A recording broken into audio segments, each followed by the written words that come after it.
Players please get in the car. Chapter 51 60। अध्याय 51 गंध। ये वही है जो जू हो समझ पाने में असमर्थ है। स्किनर कालकोठरी कोई बंद कालकोठरी नहीं है। यदि खिलाड़ी फैक्ट्री के बाहर छिप सकते हैं और अंदर नहीं आ सकते हैं तो इसे अनिवार्य भागीदारी नहीं माना जाता है। लेकिन उसके सामने जो कुछ हुआ उससे उसे समझ आ गया कि भले ही वह दिन में बाहर छुपे लेकिन रात में उसे फैक्ट्री में जरूर घुसा दिया जाएगा। यदि पेन फैंडियन की खबर सच है तो रात में स्किनर दिन की तुलना में कहीं अधिक खतरनाक होते हैं और जो खिलाड़ी अवसरवादिता से बाहर छिपता है वह पहला लक्ष्य बन सकता है, लेकिन यह और भी खतरनाक है। पिक्सी और स्किनर के शयन कक्ष के बीच झिझकने के बाद जू वो ने पहले वाले को चुना। इससे पहले कि अंधेरा पूरी तरह से कारखाने के करीब आ जाए उसने उन चूहों को पकड़ लिया जो दिन के दौरान बाहर छिपे हुए थे, मांस की पट्टियों को कार्यशाला की छत पर तारों पर लपेट दिया और फिर सुअर के घर में घुस गए। सिमाजियाओं और अन्य लोगों को इशारा किया चुप रहो और चूहों को हटा दिया। सुअर की खाल फिर से उसके शरीर पर लिपट गई और कोने में समा गई। जब अन्य लोगों ने उसकी हरकतें देखी तो थोड़ा चकित हो गए और अचानक सुअर के घर के सामने के दरवाजे से कदमों की आहट सुनी और वे सभी सदमे में कोने में इकट्ठा हो गए। स्वाभाविक रूप से उसे ढक लिया। भारी और धीमे कदम किसी खिलाड़ी के नहीं थे। सू वो निश्चित रूप से एक स्किनर हो सकता है, लेकिन ये दिन के दौरान स्किनर से अलग था। खटखटाहट। सामने का दरवाजा धीरे से खुला, क्लिक के साथ रोशनी आई और एक आकृति धीरे धीरे सुअर के घर के सामने चली गई। उस आदमी का चेहरा वही था, वही लाल नाक थी और स्किनर के समान लंबा शरीर था, लेकिन उसके उजे हुए बुरे बालों को बड़े करीने से कंघी और पोमेड किया गया था और उसकी खोपड़ी के करीब रखा गया था और उसकी घनी दाढ़ी को ट्रिम किए गए सिरों के साथ एक छोटी सी चोटी में आसानी से बांधा गया था। गंदे खून से सने कोट की जगह साफ सफेद कोट ने ले लिया और बाहर की तरफ चमड़े का एप्रन बांध दिया गया। अर्धचंद्र के आकार में दो पतले काले ब्लेड एप्रन के किनारे पर लगाए गए थे। ब्लेडों पर रेखाएं झिलमिलाती रोशनी को प्रतिबिंबित करती हैं, जैसे तितली के पंखों की एक जोड़ी एक दूसरे को प्रतिध्वनित करती है। वह खाल उतारने वाला चाकू है। संकीर्ण अंतराल के माध्यम से जूहो ने इस स्किनर को देखा जिसकी मानसिक स्थिति उसके पहले देखे गए कसाई संस्करण से बिल्कुल अलग थी और एक विचार अचानक उसके दिमाग में कौंध गया। बिल्कुल उसके द्वारा खोजा नहीं जाना चाहिए। स्किनर ने अपना सिर घुमाया जैसे कि उसे कुछ महसूस हुआ हो और शांत और ठंडी आंखों से सुअर के बच्चे की ओर देखा। इस समय जूहो के हाथ और पैर बेकाबू होकर कठोर हो गए और स्किनर की आकृति उसकी दृष्टि के क्षेत्र में बढ़ती रही। उसके फैले हुए हाथ को देखकर उसे एक प्रकार की निराशा भी महसूस हुई जिससे वह कभी बच नहीं सकता था। मृत्यु के भय ने उसके शरीर और मन को जकड़ लिया और उसके प्रतिरोध, भागने और अपने जीवन को खतरे में डालने के सभी विचार कमजोर हो गए और एक और अनुभूति ने उसके मस्तिष्क पर तेजी से आक्रमण किया, वह यहीं मर जाएगा। अरे इस समय कुछ मीटर दूर सुअरबाड़े में एक सुअर का बच्चा बेतहाशा चिल्लाया। सुअरबाड़े से बाहर निकलने के लिए अन्य सुअरों पर कदम रखा और शयनगृह के पीछे की ओर पागलों की तरह भागा। स्किनर ने अपनी आंखें हटा ली और सुअर का पीछा करने के लिए आगे बढ़ा। 10 मीटर से अधिक की दूरी पर उसने अपना दाहिना हाथ सुअर की ओर बढ़ाया। सुअर, जो एक पल के लिए थोड़ा पागल हो गया था, तुरंत शांत हो गया, कांपते हुए जमीन पर लेट गया और हिलने डुलने में असमर्थ हो गया। स्किनर पिगलेट को लेने के लिए आगे बढ़ा और धीरे से उसके सिर पर हाथ फेरा। दौड़ने और इधर उधर टकराने से त्वचा को नुकसान होगा और छीलने के बाद असमान रंग पर्याप्त अच्छा नहीं है, इसलिए अवज्ञाकारी। वह रुका, सुअर के कान पर लगे टैग को पकड़ लिया। पता चला कि किसी ग्राहक ने इसे ऑर्डर किया है। स्किनर ने अफसोस के साथ छोटे सुअर को वापस सुअरबाड़े में फेंक दिया और बड़े सुअरबाड़े की ओर देखा। यहाँ अभी भी एक अजीब गंध है। इससे पहले कि वह बोलना समाप्त करता, सुअर के घर की लाइटें अचानक बुझ गईं और कारखाने के बाहर का अंधेरा खिड़की की चौखट पर रुक गया। अंधेरे में स्किनर ने एक गहरी सांस ली और फिर सुखद स्वर में कहा, यह एक नई गंध है, इसलिए एक अवज्ञाकारी पिगलेट बाहर छिपा हुआ है। कदमों की आवाज तेजी से सुअर के घर से बाहर चली गई और अधीरता का भाव था। अंधेरे में सुअर के घर का दरवाजा पहले ही बंद कर दिया गया था, लेकिन जू वो लंबे समय तक ठीक नहीं हो सका। जब अभी स्किनर ने उसे निशाना बनाया तो उसकी प्रतिक्रिया बहुत असामान्य थी। व्यक्ति की आभा एवं आभा सीमित होती है। बाहरी प्रतिरोध के बिना वह कभी भी लोगों को इतना भयभीत नहीं करेगा कि वे विरोध करने में शक्तिहीन हो जाएं। ये स्किनर की विशेषता है। धीरे धीरे सांस छोड़ते हुए जू वो खिड़की की चौखट पर चढ़ गया और सुअर की खाल में लिपटे हुए अंदर कूद गया, लेकिन अंधेरे से गुजरने के बाद वह फिर से सुअर के बारे में गिर गया। इस तरह लगातार कई बार रात में एक बाधा की तरह गिरा हुआ था बाहर फैक्ट्री। ऐसा प्रतीत होता है कि फैक्ट्री कुछ समय के लिए अपनी दिन की स्थिति में वापस नहीं आएगी। ये पेन फैंडियन ही होगा जो स्किनर को लुभाने के लिए आया था। यदि वह अंधेरा दूर होने तक टिक नहीं पाता तो संभावना है कि स्किनर घूमकर वापस आ जाएगा। यदि संभव हो तो जू वो जितना संभव हो सके सीधे संघर्ष से बचना चाहेंगे और आशा करते हैं कि पेन फैंडियन कुछ समय तक बने रह सकते हैं। जब उसने पेन फैंडियन पर अपनी उम्मीदें लगाई तो वर्कशॉप के सामने वाले दरवाजे की दीवार के शीर्ष पर छिपे पेन फैंडियन को भी उम्मीद थी कि वह स्किनर का ध्यान आकर्षित करने के लिए कुछ कर सकता है। बाहर छिपने और कारखाने में प्रवेश न करने का रास्ता काम नहीं करेगा और खेल के नियमों का उल्लंघन करने और खामियों का फायदा उठाने का परिणाम कालकोठरी की प्रतिक्रिया है। उसे यकीन है कि स्किनर निश्चित रूप से उसे पहले लक्ष्य के रूप में सूचीबद्ध करेगा। स्किनर के बारे में सभी अफवाहों के बारे में सोचकर उसका शरीर अनियंत्रित रूप से कांपने लगा।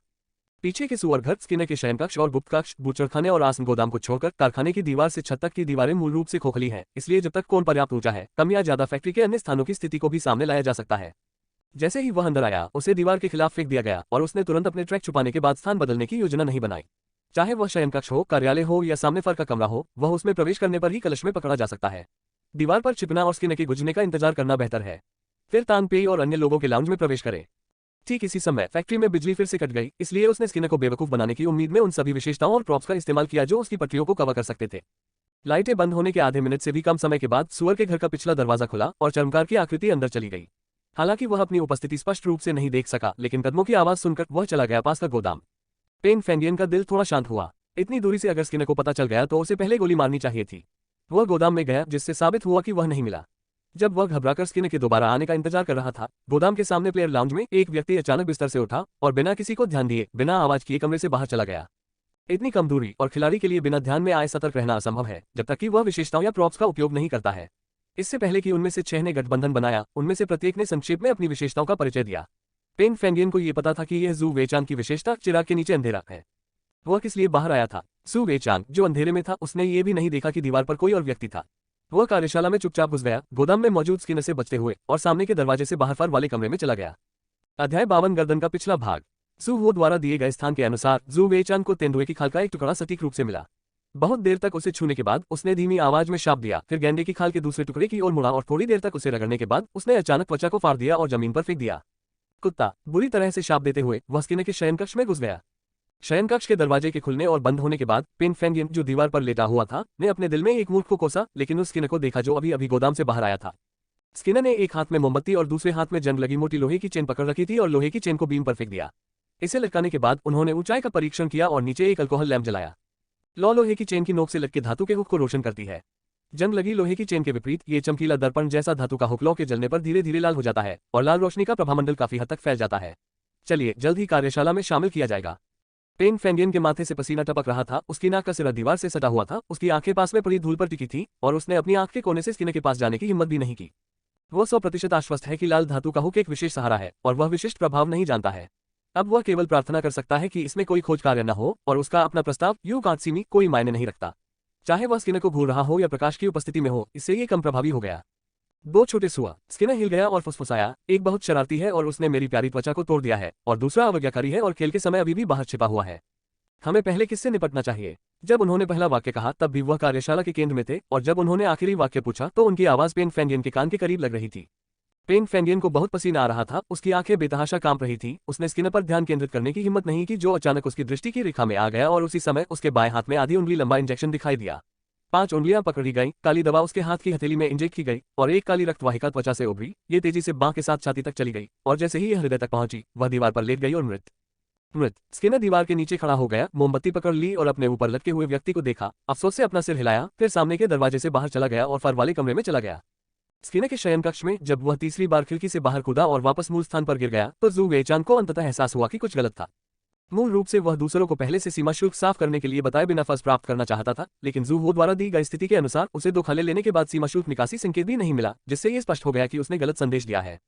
ये सब कहने का एक बहाना है कि लोगों को बचाने के लिए मिलकर काम करना समय की देरी करने और स्किनर के गुप्त कमरे में अच्छी चीजों पर एकाधिकार करने के अलावा और कुछ नहीं है। वे बेवकूफ उस पर बिना शर्त भरोसा करते हैं और जू वेचान इतना बेवकूफ नहीं है। जो कोई भी इसे देखेगा उसका एक हिस्सा होगा, और यदि जू वो को यह मिलेगा तो वह भी एक हिस्सा साझा करेगा। इसलिए वह तुरंत मोची के शयनकक्ष में गया और बिस्तर वास्तव में खाली था। कहने की आवश्यकता नहीं कि वह गुप्त कक्ष में प्रवेश कर गया होगा। कई वार्ताएं प्रतिक्रिया पाने में विफल रहीं। दीवार को धक्का देने की कोशिश करने पर असफल होने के बाद उसने वापस जाकर किनेन और अन्य लोगों को जगाने की योजना बनाई, लेकिन उसे उम्मीद नहीं थी कि वह बाहर नहीं निकल पाएगा। कालकोठरी बदल गई है। जू वेचान को अचानक याद आया कि जू हो और पेन फेंगियन की अभिव्यक्ति अचानक बदल गई थी जब वे फोन पर बात कर रहे थे। ऐसा लगता है कि उन्हें कॉपी की समस्या का पता उसी समय चल गया था। गुप्त रूप से अपनी लापरवाही पर पछतावा करते हुए वह तुरंत शयनकक्ष के दरवाजे की ओर मुड़ गया, लेकिन जब वह दरवाजे के पीछे चला गया तो प्रकाश की एक किरण भी दरवाजे के सामने आ गई और छाया की एक जोड़ी बाहर उसके सामने रुक गई। दस्तक दस्तक। बाहर किसी ने दरवाजा खटखटाया और तेज स्वर में गाया, अच्छे बनो छोटे पिग्गी, धीरे से दरवाजा खोलो, इसे मत तोड़ो। इससे कोई फर्क नहीं पड़ता कि जू वेचान कितना धीमा था, वह दरवाजे के बाहर और दिन के दौरान स्किनर के बीच अंतर महसूस कर सकता था।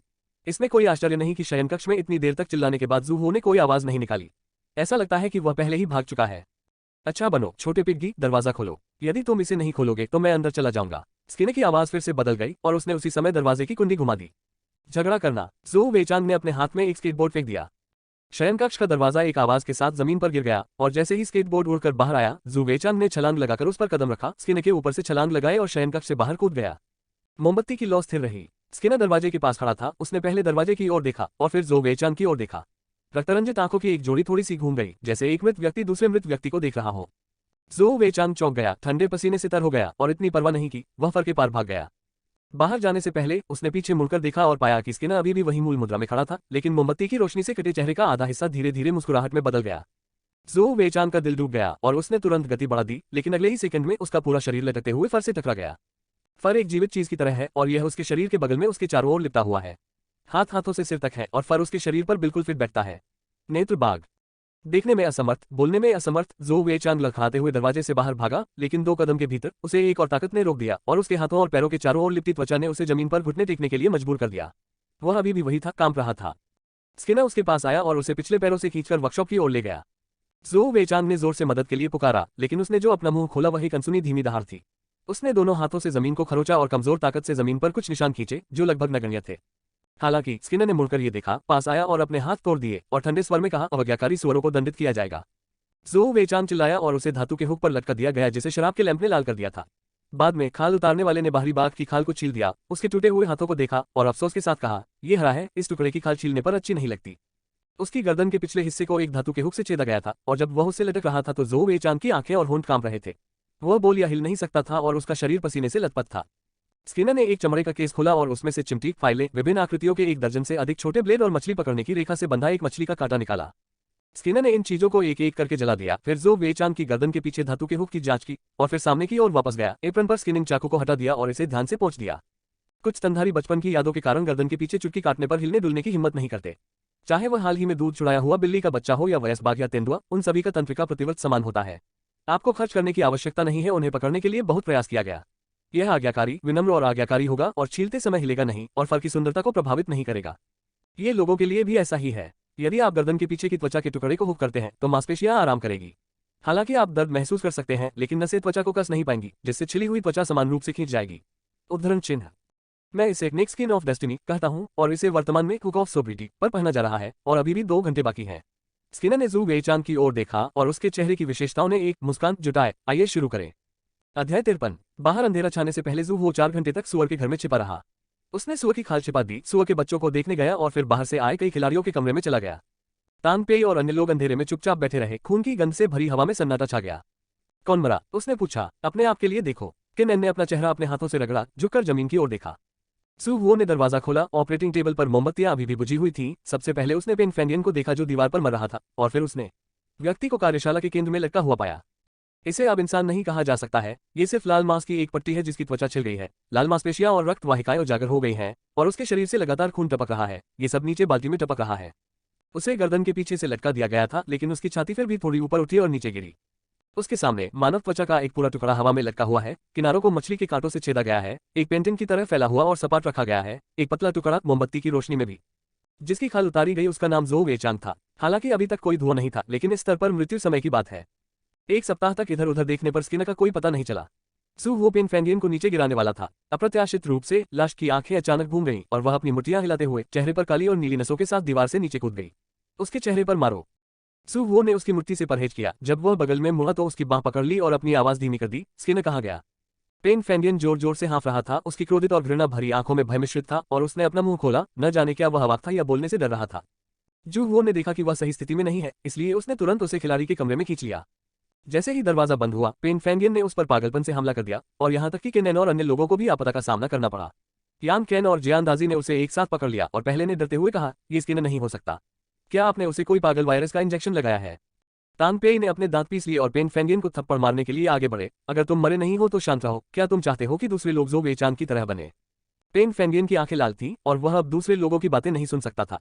उसने टूटे हुए चेहरे के साथ ज़ू वो को देखा। आप दीवार पर मृत खेल रहे थे और आपने स्किनर को ज़ोऊ वेईचांग को जीवित छीलते हुए देखा। सू वो ने उसकी ओर देखा।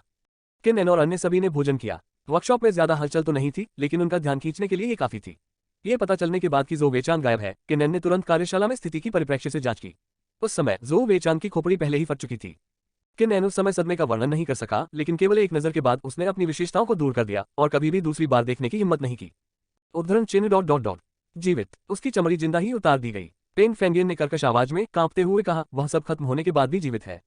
जिस क्षण से ज़ोऊ वेईचांग को फहराया गया, उसकी नजर में स्किनर अब खेल परिचय में एक पात्र नहीं था, बल्कि एक वास्तविक हत्यारा था जो चेहरे पर मुस्कान के साथ किसी व्यक्ति को जिंदा चीर सकता था और कई घंटों तक ऑपरेशन करता था।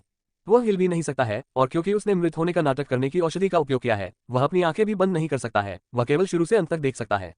आपने हमें झूठी खबर क्यों दी? पेन फैंडियन ने ज़ू हुओ को घूर कर देखा। ज़ोऊ वेईचांग जानवर की खाल लेने के लिए चुपचाप बाहर आया था और ये तुम्हारी वजह से था कि वह इतनी बुरी तरह मर गया। किन के चारों ने अलग अलग भावों के साथ ज़ू हुओ पर अपनी नजरें डाली और किन ने कहा, आपका क्या मतलब है? सीमा शुल्क निकासी की कुंजी पर नहीं है। नहीं। पेन फैंडियन ने राहत की सांस ली। ज़ोऊ वेईचांग विफल हो गया और स्किनर ने उसे ब्लॉक कर दिया। आप क्या करने की कोशिश कर रहे हैं? अन्य खिलाड़ियों को मारने से आपको क्या फायदा होगा? सु होसाओ ने उन 5 लोगों पर नजर डाली जो किसी भी समय हमला करने के लिए तैयार थे। उसका चेहरा बिना किसी अभिव्यक्ति के छाया से ढका हुआ था, लेकिन उसकी आवाज ठंडी थी। स्पष्ट रूप से सोचो, ज़ो वेईचांग मेरी वजह से मर गया। मैंने आपको स्पष्ट रूप से बताया था कि रात की तुलना में दिन के दौरान त्वचा लेना अधिक सुरक्षित है और सहमत समय भी कल दिन के दौरान है। सु वेईचांग इसे निजी तौर पर लेने क्यों जाता है? भले ही ज़ो वेईचांग के इरादे स्वार्थी हों, आपको पहले गलत जानकारी देनी चाहिए। किन ने अपने हाथ में एक लंबा चाबुक पकड़ रखा था। अगर तुम आज 1, 2, 3 नहीं कहते हो तो जाने के बारे में सोचना भी मत। मैंने तुम्हें गुप्त कमरा खोलने का तरीका बताया था। मैंने स्तर साफ करने के लिए कुंडी का अनुमान लगाया था। मैंने तुम्हें दिन के दौरान कार्य करने की भी याद दिलाई थी। वे सभी खिलाड़ी हैं, मुझे जो आपको बताना था वह मैंने कह दिया है। क्या आप ठंडा खाना न देने के लिए मुझे दोषी ठहराना चाहते हैं जबकि खाना आपके होठों पर है? यदि आप अपना मुंह जलाते हैं तो इसे वापस कर दें और इसे हरा दें। सु वो ने धीरे से मुस्कुराते हुए कहा, मुझे वास्तव में संदेह है कि आप लोग भी स्तर तक पहुंचने में कैसे कामयाब रहे। किन और अन्य लोगों के चेहरे धुंधले थे और जियान दाजी ने एक पल के लिए झिझकते हुए कहा, यह वास्तव में किसी की गलती नहीं है। हम पहली बार यहाँ हैं और वह अनुमान लगा रहा है। भले ही वह गलत हो, वो कर सकता है, इसे दोषी नहीं ठहराया जा सकता। पेन फेंगियन समझ गए कि ज़ू हो ने जो कहा वह उचित था और ज़ो वेईचांग वास्तव में इस मामले में गलती पर थे, लेकिन कीमत बहुत दुखद थी। मैं एक बात जानना चाहता हूँ, क्या तुम्हें पता है कि रात में कॉपी बदल जाएगी? उसने पूछा। मुझे नहीं पता, सु वो ने स्पष्ट रूप से कहा। ऐसा इसलिए है क्योंकि आपने इस खबर को गंभीरता से नहीं लिया कि स्किन के चाकू का उपयोग दिन के दौरान नहीं किया जा सकता है। यदि आप सावधान रहें तो आप पाएंगे कि स्किन का वास्तव में दोहरा व्यक्तित्व है। दिन के दौरान वो चिड़चिड़े कारखाने का मालिक काल द रेड नोज है और रात में वह पागल स्किन है। उनका कार्यालय साफ सुथरा है, स्टेशनरी और किताबों की अलमारियां करीने से प्रदर्शित हैं और उनका शोध शरीर रचना विज्ञान से लेकर दर्शनशास्त्र तक है, जो खेल में वर्णित नाजुक दिल के अनुरूप है, लेकिन वह गंदा, नशे में धुत और वासनापूर्ण है और उनके शयनकक्ष की काफी समय से सफाई नहीं की गई है। क्या ये बहुत विरोधाभासी नहीं है? अगर स्किनिंग चाकू रखने वाला व्यक्तित्व एक स्किन है तो ये स्पष्ट है कि उस रात दिखाई देने वाला लाल नाक वाला काल कौन है। जब आपको महत्वपूर्ण समाचार मिलता है तब भी आपको रात में चुपचाप बाहर जाना पड़ता है। आप अपने जीवन के साथ मजाक कर रहे हैं। पेन फेंगियन को भी स्पष्ट रूप से एहसास हुआ कि स्किनर का व्यक्तित्व बहुत अलग था, लेकिन इससे पहले कि वह इसके बारे में सोचता, वह लाइव स्किनिंग से उत्तेजित हो गया और भ्रमित हो गया। दरवाजे पर खड़े उस आदमी को देखकर जो अभी भी लाइटर से खेल रहा था, वह आश्वस्त नहीं था, लेकिन जब उसने लाश को देखा तो वह जू हो की उदासीनता को नजरअंदाज नहीं कर सका, जैसे कि मानव जीवन उसकी नजर में उल्लेख करने लायक नहीं था। हमारा सहयोग समाप्त हो गया है। जू वो ने उसे पेपर फोन लौटा दिया और सीधे कमरे से बाहर चला गया।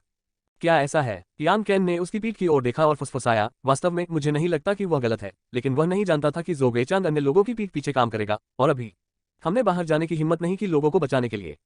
स्पष्ट रूप से कहें तो मुझे संदेह है कि मैं अपना गुस्सा व्यक्त करने में असमर्थ हूँ। पेन फेंगियन ने अपनी आंखें ढंक ली, गहरी सांस ली और कहा, पहले आराम करो और जब स्किनर भोर में बाहर जाएगा तो हम गुप्त कमरे में जाएंगे। इससे कोई फर्क नहीं पड़ता कि उन्होंने क्या सोचा। जू वो जाने के बाद सुअर के घर लौट आया और लाल बालों को बाहर लाया जो उसके पेट पर टांके खींच रहे थे। अगर तुम आज्ञाकारी हो तो मैं तुम्हें बाहर जाने देने का वादा करता हूँ। अध्याय 54 मानव त्वचा। दरअसल जू वो ने पेन फेंगियन और अन्य को जो 3 फर बताए थे उनमें से केवल एक में इंटलेव है और 2 को छिपाना सिर्फ पीछे रखने के लिए है, अगर टिकट धारक स्तर को पार करने के बाद अपना चेहरा बदल लेते हैं। लेकिन ज़ू वेईचांग को त्वचा तो मिल गई, लेकिन वह लेवल साफ करने में असफल रहे, जिससे पता चलता है कि उनका विचार गलत था और मानव त्वचा लेवल साफ करने की कुंजी नहीं है। बेशक ये वह त्वचा नहीं हो सकती है, लेकिन खजाने की पहचान करने के लिए पहला कार्य पूरा करने के लिए पर्याप्त समय नहीं है, इसलिए मैं केवल जोखिम ले सकता हूं और दूसरा कार्य करने का प्रयास कर सकता हूं। उसने लाल बालों वाले पेट के सभी टांके काट दिए। हालांकि सुअर की खाल के नीचे का भाग पूरी तरह से बलगम से भरा हुआ था और कुछ स्थान त्वचा के साथ साथ बड़े हुए थे। अधूरे टांके ने सुअर की खाल को जुड़ने में समय बढ़ा दिया। 2 घंटे के बाद भी सुअर की खाल उतारी जा सकती है। सिमा जियाओए ने बड़ी मुश्किल से अपनी त्वचा छीली और अपने शरीर पर 1 दर्जन से अधिक घावों के दर्द से अपने दांत पीस लिए। उसने तुरंत स्व उपचार औषधि की 1 बोतल पी ली और जब उसने देखा कि टूटे हुए घाव धीरे धीरे ठीक होने लगे हैं तो उसे आराम मिला। मैंने गेम मिशन देखा, मुझे क्या करना चाहिए? जू वो ने संक्षेप में स्किन की स्थिति के बारे में बात की और सिमा जियाओ ने ये सुनकर क्रोधित हो गए। वे लोग बहुत बेकार हैं, वे इस समय भी आंतरिक कलह में लगे हुए हैं। मैं वापस जाऊंगा और उनके पानी के मीटर की जांच करूंगा। पता लगाने के बाद बात करते हैं। सु वो अनिच्छुक था और उसने फिर से पूछा, क्या आपके हाथ में कोई सुविधाजनक सहारा है? सिमा जियाओ तुरंत रक्षात्मक हो गई, आप क्या करना चाहते हैं? सु वो ने उससे बहस नहीं की और सीधे कहा, मैं कल दिन के समय स्किन को फुसलाकर बाहर ले जाऊंगा और मैं तुम्हें 2 बातें बताऊंगा।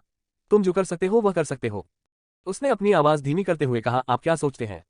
विचार। सिमा जियाओए ने नहीं किया। स्किन का असामान्य संस्करण सामने आने से पहले उसके पास अभी भी कुछ विचार थे, लेकिन अब उसके पास कोई विचार नहीं है। उसकी सूंघने की क्षमता बेहद संवेदनशील होती है। जब ज़ो वेईचांग को गिरफ्तार किया गया तो उसे खून की तेज गंध आई, जो केवल तभी आती है जब ताज़ा खून निकलता रहता है। उन्होंने जू वो को ये कहते हुए भी सुना कि लोगों की जिंदा खाल उतार दी गई थी, इसलिए उन्होंने तुरंत खाल उतारने वाले को रिश्वत देने के बारे में सोचना बंद कर दिया। अगर मैं चला जाऊं तो क्या मुझे ढूंढ लिया जाएगा? वह कुछ देर झिझका और बोला, मुझे डर है कि स्किनर दूसरे लोगों को नाराज कर देगा। टिकट धारक हमारे लिए इसे छिपाने की पहल करेंगे। जू वो ने कहा, स्तर पार करने से पहले हम अभी भी उनके साथ एक ही पंक्ति में हैं। दोनों के बीच इस पर चर्चा होने के बाद सिमा जियाओ कारखाने के बाहर छिप गई, जबकि जू वो स्किनर के बेडरूम में वापस चली गई। जल्द ही सुबह हो गई और जू हो शयनकक्ष से बाहर चली गई। स्किनर बस सोफे से उठ बैठा और कंघी किए हुए बाल कुछ ही झटके में बिखर गए और यह कल से चिकने लुक में बदल गए। उसने अपना सिर उठाया और शराब के कुछ घूंट पिए तभी वह बोला, भाई वांग, आप इतनी जल्दी उठ गए। सू हुओ को ऐसा लग रहा था जैसे उसे ठीक से नींद नहीं आई है और उसने पीछे की ओर इशारा किया, क्या आपको अभी भी रात में यात्रा करने की समस्या है? स्किनर एक पल के लिए रुका और तुरंत उठकर वर्कशॉप में चला गया। जब उसने देखा कि कोई वहां लटका हुआ है तो वह क्रोधित हो गया और खिलाड़ी के विश्राम कक्ष का दरवाजा लात मारकर खोलने के लिए दौड़ा और चिल्लाया, यहां से चले जाओ और मेरे लिए इसे साफ करो। पेन फेंगियन पहले ही जा चुके थे। तान पेई और अन्य लोग कमरे से बाहर चले गए। जब उन्होंने ज़ो वेईचान की शक्ल देखी तो वे सभी चौंक गए और उसे पहचानने का सचेत प्रयास किया। स्किनर ने निकटतम जियानदाजी को लात मारी, तुम अभी भी क्या कर रहे हो? वह कहाँ है? रखो, जियानदाजी ने कठिनाई से कहा।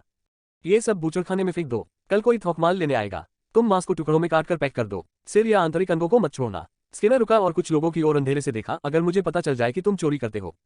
तान पेई और अन्य लोगों ने लगभग उल्टी कर दी और तुरंत वादा किया कि वे इसे चोरी नहीं करेंगे। नाश्ते के बाद ज़ूहो स्किनर के साथ चला गया और यान कैन को बुलाया। तान पेई और अन्य लोग पहले ही दिन के दौरान कार्य करने के लिए सहमत हो गए थे। वे ज़ो वेईचान को बूचड़खाने में ले गए और जियानदाजी का चमड़ा पकड़ने वाला हाथ बकरी की तरह कांप रहा था। चमड़ी वाले ने त्वचा क्यों नहीं छीली? शायद वह इस त्वचा से संतुष्ट नहीं है। किन ने ज़ो वेईचान के चेहरे को ढकने के लिए एक कपड़े का थैला निकाला, जल्दी करो, चलो गुप्त कमरे में चलते हैं। दोनों बूचड़खाने से बाहर चले गए और तान पेई पीछे सुरबारे से आई। पेन फेंगियन सही है, जूवो के पास वास्तव में एक साथी है और सुरबारे में एक कम है। अभी के लिए उसे अकेला छोड़ दो। किन ने अपना हाथ लहराया, जूवो एक चतुर व्यक्ति है, भले ही वह सहयोग न करे, वह हमारे साथ झगड़ा नहीं करेगा। तीनों स्किनर के शयन कक्ष में प्रवेश करने के बाद उन्होंने पाया कि दीवार को दूर धकेल दिया गया था। वे जल्दी से अंदर गए और एक लाल बालों वाले युवक को देखा जिसने कभी उसे पेंटिंग उतारने के लिए चिमनी पर चढ़ते नहीं देखा था। किन ने अन्य दो को आंख मारी और तीनों उसे घेरने के लिए तितर बितर हो गए। अपने पीछे एक आवाज सुनकर सिमा जियाओ ने तुरंत पेंटिंग को अपनी बाहों में पकड़ लिया। आप क्या कर रहे हैं?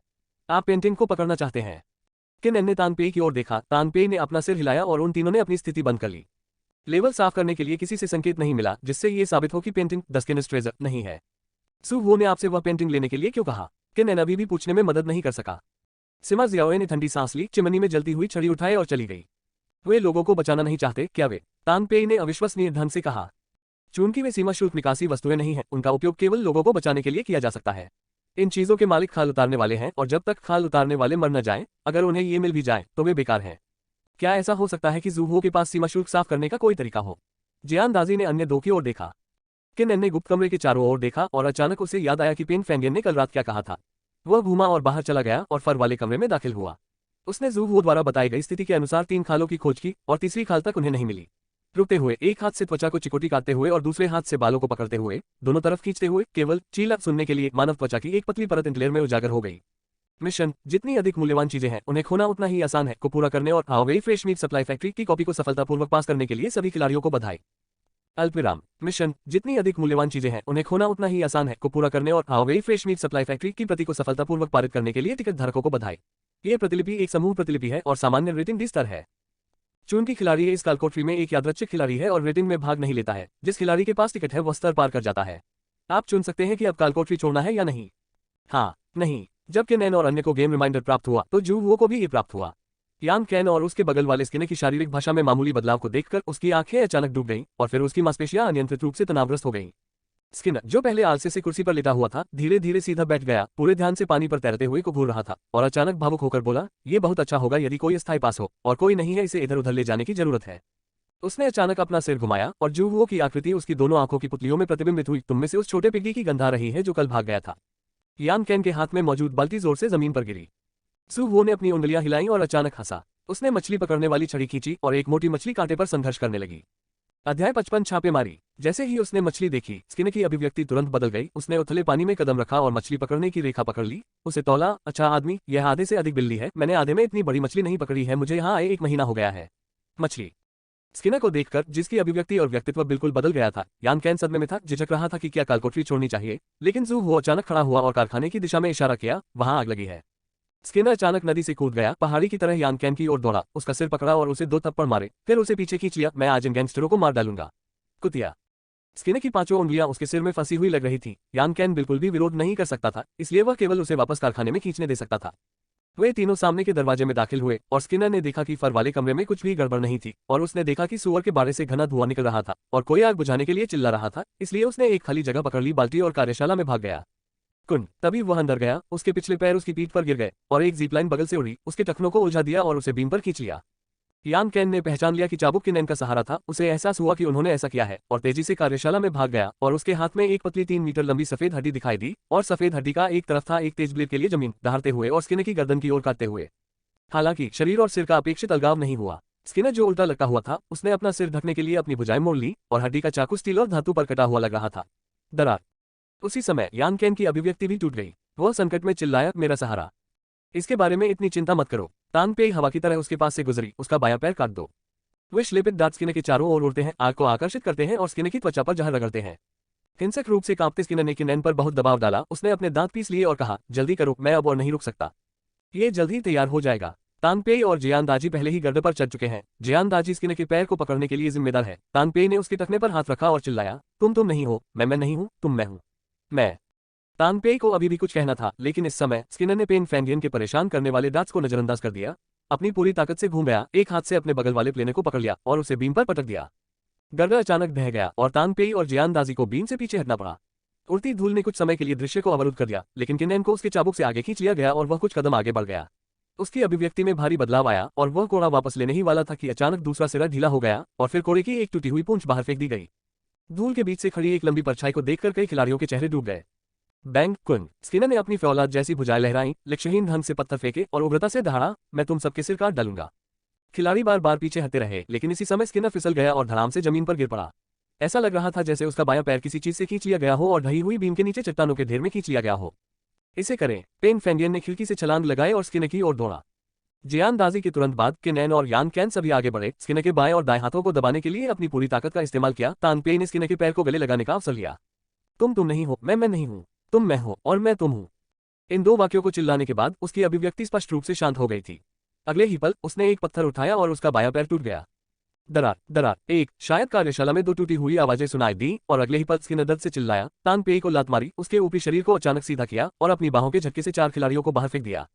खिलाड़ियों का पहले लड़ने का इरादा नहीं था, इसलिए वे पीछे हट गए और जियानदाजी तानपेई को ले गए। खिलाड़ियों ने खुद को दूर कर लिया और जू वो ने स्किनर को फंसाने वाली डोरी को पीछे खींच लिया। उसने स्किनर के बाएं पैर को घूरकर देखा। जब तानपेई का बायां पैर टूटा तो उसका बायां पैर भी टूटना चाहिए था। यही उस महिला खिलाड़ी की विशेषता है। सिमा जियोए उसके पीछे आई। उपनामपेंग ने कहा कि वह लोगों को बचाने के लिए हमारे साथ सहयोग करना चाहता है, इसलिए मैंने उनसे मदद करने के लिए कहा। उन्होंने कहा कि आप जल्दी करें, यह विशेषता केवल 5 मिनट तक ही रह सकती है। सू वो ने अपना सिर घुमाया और उसकी ओर देखा। उन्होंने मानव त्वचा के स्तर को पार कर लिया। सिमा जियोए ने सिर हिलाया, आप सही हैं। मानव खाल जो रीति रिवाजों से गुजरती है, उन जानवरों की खाल में छिपी होती है। यदि मानव त्वचा इस स्तर को पार कर सकती है तो मृत जो वेचान पूरी तरह से बदकिस्मत है और मानव त्वचा वास्तव में स्किनर का खजाना है। ये सोचते हुए कि अभी जब खिलाड़ी ने लेवल क्लियर किया तो स्किनर का दूसरा व्यक्तित्व थोड़ी देर के लिए जाग गया। आवाज ने कहा, तुम ऐसा करो। सीमा जियाओए ने सिर हिलाया, घूमी और बाहर चली गई। वर्कशॉप में स्किनर को पता चला कि उसका बायां पैर टूट गया है और वह बुरी तरह जमीन पर पटक गया। मोटे कंक्रीट के फर्श पर उसने एक गहरा छेद किया और लगातार 1 दर्जन से अधिक बार मुक्का मारा। वो एक जंगली जानवर की तरह उन्मत्त और उजागर दिख रहा था। इससे कई खिलाड़ी जो उसकी चोट का फायदा उठाकर चाकू की भरपाई करना चाहते थे, अपनी जगह पर बने रहे और आगे बढ़ने की हिम्मत नहीं कर सके। इसी समय कार्यशाला का सामने का दरवाजा खुला। जू वो अंदर आया और मुस्कुराते हुए दृश्य को देखा। मिस्टर काल, आप बहुत अच्छे नहीं हैं, क्या आप चाहते हैं कि मैं आपकी मदद करूं? पेन फेंगियन और अन्य लोग दंग रह गए। वह क्या अभिनय कर रहा है? स्किनर का चेहरा लाल हो गया और उसने अपनी गर्दन सीधी की और कहा, मैं भाईवान पर हंस रहा हूं, एक पैर की क्या बर्बादी है। भले ही मेरे पास केवल एक जोड़ी हाथ हो, फिर भी मैं इन कुछ कचरा मछलियों को साफ कर सकता हूं। उद्धरण चिन्ह। हिलना मत। सिमा जियाओ ने खिड़की से छलांग लगाई। महिला द्वारा पेंट की गई और जलाई गई जलाओ लकड़ी को पकड़कर, सुअर के घर के लोगों को बाहर जाने दो या मैं उसे जलाकर मार डालूंगी। पेंटिंग में महिला चिपकने वाली टेप की एक परत द्वारा फ्रेम में कैद है। ऐसा लगता है कि वह बाहर के तापमान को महसूस करने में सक्षम है।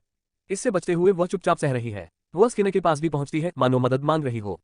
स्किनर ने अपने दांत पीस लिए और यहां तक कि एक पैर पर कूद गया और सिमा जियाओ की ओर दौड़ पड़ा। सिमा जियाओ का तो जिक्र ही नहीं, यहां तक कि जू वो भी हैरान थी। सौभाग्य से पेन फेंगियन और अन्य लोगों ने तुरंत प्रतिक्रिया व्यक्त की और तुरंत उसे फंसाने और नीचे खींचने के लिए कोड़े का इस्तेमाल किया। सिमा जियाओ भागने में सफल रही और पीले चेहरे के साथ जूहो की ओर भागी, लेकिन दूसरे पक्ष की तेज नजरों ने उसे रोक दिया और वह तुरंत पेन फेंगियन की ओर वापस चली गई। जियानदाजी और किनेन ने चाबुक का सिरा पकड़ लिया और स्किनर की गर्दन दबा दी और उसे अपनी जगह पर रहने के लिए मजबूर किया। ऐसा लग रहा था कि वे पागल स्किनर को रोक नहीं सके। इस समय जूहो ने फिर से कहा, यह सिर्फ एक महिला है, उसके लिए व्यवसाय में देरी क्यों करें, आप जल्दी से इन लोगों की देखभाल करें। इसके अलावा ये सिर्फ एक सहारा है, यह एक व्यक्ति जैसा दिखता है लेकिन यह वास्तविक व्यक्ति नहीं है। क्या आप सचमुच किसी को उसकी वजह से जाने देंगे? कई खिलाड़ियों ने जूहुओ को घूरकर देखा, लेकिन स्किनर ने सीधे पेंटिंग में महिला को देखा जो बुरी तरह रो रही थी। उसकी आंखें इसे सहन नहीं कर सकी। ये देखकर कि आग की लपटें पेंटिंग के किनारे को जलाने वाली थी, उसने अपने दांत पीस लिए और कहा, ठीक है, मैं तुमसे वादा करता हूं। अध्याय 56 बलिदान। सुअर के घर में थोड़ा सा धुआं था। यान कैन अंदर गए और सभी को बाहर आने के बाद बात न करने के लिए कहा और फिर उन्हें कार्यशाला में ले आए। स्किनर ने स्किनिंग चाकू निकाला और प्रत्येक व्यक्ति की पीठ को खरोंच दिया। कुछ ही सेकंड में सुअर की खाल ने अपनी नमी खो दी और प्राकृतिक रूप से छिल गई। हम बच गए। लोगों का एक समूह खुशी से रो पड़ा, विशेषकर कुछ गर्भवती महिलाएं कांप रही थीं और लगातार दूसरों को धन्यवाद कह रही थीं। भाई, एक बच्चा जू हो की ओर दौड़ा। सिमा जियाओ को दोनों हाथों से चीजें पकड़ने में असुविधा हो रही थी, इसलिए वह जल्दी से नीचे बैठ गया और बच्चा उसकी बाहों में गिर गया। जाओ, बात मत करो, तुम्हें पता है ये बच्चा वही छोटा सुअर है जो पहले सुअर बाड़े से बाहर निकला था। उसने सिर हिलाया, घूमा और कई गर्भवती महिलाओं की तरफ झुक गया। सिमा जियाओ ने राहत की सांस ली, फिर पलटी और स्किनर से कहा, इन सभी लोगों को रिहा करो और मैं पेंटिंग तुम्हें वापस कर दूंगी। स्किनर ने राहत की सांस ली, बाकी सभी लोग जाने दे सकते हैं, लेकिन 6 छोटे बच्चे नहीं जा सकते। यदि आप यह नहीं कर सकते तो आपको ये करना होगा। सिमा जियाओ ने लॉ को करीब लाया और पेंटिंग का फ्रेम झुलसकर काला हो गया और पेंटिंग में महिला ने और अधिक हिंसक प्रतिक्रिया की। पेंटिंग से बाहर निकलने की बेताब कोशिश की। टेप के नीचे एक जोड़ी हथियार दब गए। स्पष्ट रूप से सोचें, आपको केवल सुअर के बच्चे ही चाहिए और आप उन्हें किसी भी समय पकड़ सकते हैं, लेकिन आपको इनमें से दूसरा सहारा कहां से मिलेगा? सिमा जियाओ ने धमकी दी और साथ ही उसके दिल में समय का अनुमान लगाया। भले ही स्किनर इस प्रॉप्स के साथ भाग लेने के लिए अनिच्छुक था, लेकिन अगर उसे अपना बायां पैर वापस मिल गया तो ये कहना मुश्किल होगा। उसे जल्दी रिहा करो। किन ने अपना चाबुक खड़ा कर दिया, समय समाप्त हो रहा था। इस समय स्किनर ने चाकू पकड़े हुए अपना दाहिना हाथ उठाया और कई खिलाड़ी घबराहट से उसे घूर रहे थे। तभी उन्हें अचानक एक व्यंग्य की आवाज सुनाई दी, जैसे कि उन पर ठंडा पानी डाला गया हो। एक और स्किनर बाहर आया। किन चिल्लाया, लेकिन इससे पहले कि उसके हाथ कोई ताकत लगा पाते, उसने ठंडी रोशनी की कुछ चमक देखी और उसका चाबुक कई हिस्सों में टूट गया और जमीन पर गिर गया। स्किनर धीरे धीरे खड़ा हो गया। हालांकि मुझे ये फैक्ट्री पसंद नहीं है, व्यवसाय व्यवसाय का होता है। यदि व्यवसाय पर बातचीत की जाती है तो आप नियुक्ति को नहीं छोड़ सकते। ये नियम है कि किसी भी उद्योग को इसका पालन करना चाहिए। उसने खिलाड़ी के पीछे भयभीत और कांपते लोगों को देखा और अपना मुंह खोला। यह मृत सुअरों और जीवित सुअरों के लिए समान है। जैसे ही ये शब्द बोले, वह अविश्वसनीय गति से कार्यशाला के चारों ओर घूमने लगा। पलक झपकते ही एक के बाद एक कई आकृतियां दीवार में उड़ गईं। अधिक पैसा खर्च करना। सब कुछ इतनी तेजी से हुआ कि कोई भी विरोध नहीं कर सका, लेकिन जू हो, जो कार्यशाला के दूसरे छोर पर था, ने अपनी आंखों के सामने भूरे रंग की छाया को चमकते देखा। उसकी आंखें अनियंत्रित रूप से चौड़ी हो गईं। बूम! उसके पास केवल किनारे की ओर मुड़ने का समय था और उसका पूरा शरीर भारी बल से दब गया, उसके पीछे की दीवार से टकरा गया और फर वाले कमरे में उड़ गया। और वे लटकते हुए रोए अचानक जीवित होते प्रतीत हुए, उन्मत्तता से उसकी ओर दौड़ते हुए। हर कोई उसकी त्वचा से चिपक जाना चाहता था। सू वो प्रतिक्रिया देने में धीमे नहीं थे। जमीन पर उतरने के बाद वह विपरीत खिड़की की ओर लुढ़क गया। उसने तुरंत अपने शरीर पर जानवरों की खाल को फाड़ दिया और एक लाइटर निकाला, लेकिन इससे पहले कि वह इसे खोल पाता, स्किनर ने उसे बेडरूम के दरवाजे की दीवार से लात मारकर पार कर दिया। उसके पीछे खांसी। सू वो ने खून उगल दिया, उसकी आंखें काली हो गईं। 10 सेकंड से भी कम। पेन फैंगियन और अन्य सभी गंभीर रूप से घायल हो गए। 7 या 8 आम लोगों के गले काट दिए गए थे और उनके शव अभी भी वहीं खड़े थे। उनमें से बाकी लोग अपनी बुद्धि से बाहर हो गए थे और डर से उबर नहीं पाए थे। 10 सेकंड से भी कम समय में स्किनर ने बाजी पलट दी। तुम ही सुअरबाड़े में छुपे हो। स्किनर ने उसकी ओर देखा। सू वो ने अपने मुंह से खून पोंछा और दीवार के सामने खड़ा हो गया। स्किनर और रेड नोज्ड काल एक ही शरीर साझा करते हैं और वे दृष्टि साझा नहीं कर सकते हैं, इसलिए स्किनर को नहीं पता है कि रेड नोज्ड काल का कोई आगंतुक है और रेड नोज्ड काल को नहीं पता है कि स्किनर को सुअर पालन में एक विसंगति मिली है और एक खिलाड़ी की जिंदा खाल उतार दी। लेकिन वे एक दूसरे के अस्तित्व को जानते हैं। लाल नाक वाला काल कार्यालय को साफ सुथरा रखेगा और स्किनर कैबिनेट में पत्रिकाओं और फोटोबुक के लिए भी जगह छोड़ता है, इसलिए जब लाल नाक वाला काल स्थिति का सामना नहीं कर सकता है तो स्किनर दिखाई देगा। गड़बड़ी को तुरंत दूर करने और लाल नाक वाले काल को उसे छोड़ने देने में विफलता का मतलब है कि उनकी योजना विफल हो गई और वे स्किनर व्यक्तित्व के सामने उसे कभी भी बचाने में सक्षम नहीं होंगे। उसने स्किनर और मानव त्वचा वाले 2 फरों के बीच आगे पीछे देखा, जाना है या नहीं जाना है। इस समय सिमा जियाओ अचानक उठी और दोनों बच्चों को गोद में लेकर गोदाम की ओर भागी और कहा, आप निश्चित रूप से वहां जा सकते हैं जहां से आप आए हैं। ऐसा लग रहा था कि हर कोई एक सपने से जाग गया है और शांत कार्यशाला में हलचल शुरू हो गई है। जब तान पे स्किनर के बाएं पैर के घाव से उबर गई तो वह एक पल के लिए झिझकी और सिमा जियाओ की नकल की और एक हाथ में एक बच्चे को उठाया। दुर्भाग्य से वह सिमा जियाओ जितनी भाग्यशाली नहीं थी और गोदाम में प्रवेश करने से पहले उसे हवा में फेंक दिया गया था। उड़ता हुआ चमड़ा काटने वाला चाकू गले में घुस गया। सुअर के बच्चे को जीवित रखा जाना चाहिए। फरों के बीच से निकला स्किनर। तांग पे जियानदाजी ने दहाड़ते हुए एक हाथ से एक प्लेनर पकड़ा और स्किनर पर फेंक दिया। इससे पेन फैंगियन और किन को समय मिल गया। कम से कम जाने से पहले बच्चे और गर्भवती महिला को बचाने के लिए दोनों गोदाम में पहुंचे, लेकिन इसी समय बाकी लोगों को होश आ गया और वे सभी पागलों की तरह गोदाम की ओर भागे। दरवाजा बंद था, यदि पानी नहीं घुसेगा तो वे अंदर नहीं जा पाएंगे। एक एक करके आओ, सीमा जियाओ अंदर से चिल्लाए, उन्हें रोको, बच्चे और गर्भवती महिलाएं पहले जाएं। बाहर मौजूद लोगों की आंखों में चमक आ गई। पेन फैंगियन ने अपने दांत पीस लिए और स्किनर की ओर मुड़ गए। अचानक उसके हाथ में तेज रोशनी छोड़ती हुई एक सफेद रोशनी की गेंद दिखाई दी। वह दाजी पर चिल्लाया, यहां आओ। जियानदाजी ने प्रतिष्ठा के जवाब में ऊपर देखा, लेकिन इससे पहले कि वह आगे बढ़ पाता, उसकी गर्दन के किनारे से खून की एक धारा बह निकली। सरल और ईमानदार खिलाड़ी स्किनर के पैरों पर गिर गया और हवा में स्किनर के हाथ के हुक के साथ धागे में पिरोई हुई एक लंबी सुई जियानदाजी की गर्दन के दूसरी तरफ से निकली और उसके हाथ में लौट आई। पेन फैंगियन और किन, जो तेज रोशनी में डूबे हुए थे, ने भी ये दृश्य देखा और अपने दिलों में ठंडक महसूस करने से खुद को नहीं रोक सके। पूर्व ने खुद को शांत होने के लिए मजबूर किया और कहा, जिन खिलाड़ियों को मजबूत नजर से देखा जाता है, उनका 3 मिनट के भीतर हम पर कोई प्रभाव नहीं पड़ेगा। मिनटों में हम सुरक्षित हैं। हालांकि शब्द समाप्त होने से पहले त्वचा का एक टुकड़ा अचानक आसमान से गिरा, जिसने अचानक किनेन को उसके बगल में ढक दिया, और ईमानदार व्यक्ति ने अचानक अपने हाथ और पैर मोड़ लिए और उसकी कमर झुक गई और केवल 2 सेकंड में शार्पी में बदल गई। फिर पूंछ में पहने धागे से उसे खींचकर सुरक्षित सीमा से बाहर कर दिया गया। वह कैसे संभव है? पेन फैंडियन की पुतलियां कांपने लगी। ताकतवर की नजर किसी भी खिलाड़ी पर पड़ सकती है। प्रॉप्स का उपयोग करना तो दूर, स्किनर को उन्हें स्पष्ट रूप से देखने में सक्षम नहीं होना चाहिए। किनेन, जो शार्पी कुत्ते में बदल गया था, को स्किनर के सामने सख्ती से घसीटा गया। स्किनर ने उसके सिर पर पैर रखा और उसका गला काटने ही वाला था कि उसने अचानक अपना सिर घुमाया। सू वो ने गुप्त कमरे से चुराई हुई जलाऊ लकड़ी ली, जलते हुए सिरे को हवा में लटकी भेड़िए की खाल की ओर दिखाया और उसे देख रहा था। अध्याय 57 दुर्घटना। स्किनर का चेहरा अचानक बदल गया। इससे पहले उन्होंने बिना किसी भावना के हत्या करने वाली मशीन का रूप दिखाया था। उसके चेहरे की विशेषताएं और भावनाएं सभी नकली त्वचा की तरह शरीर पर अंकित थीं।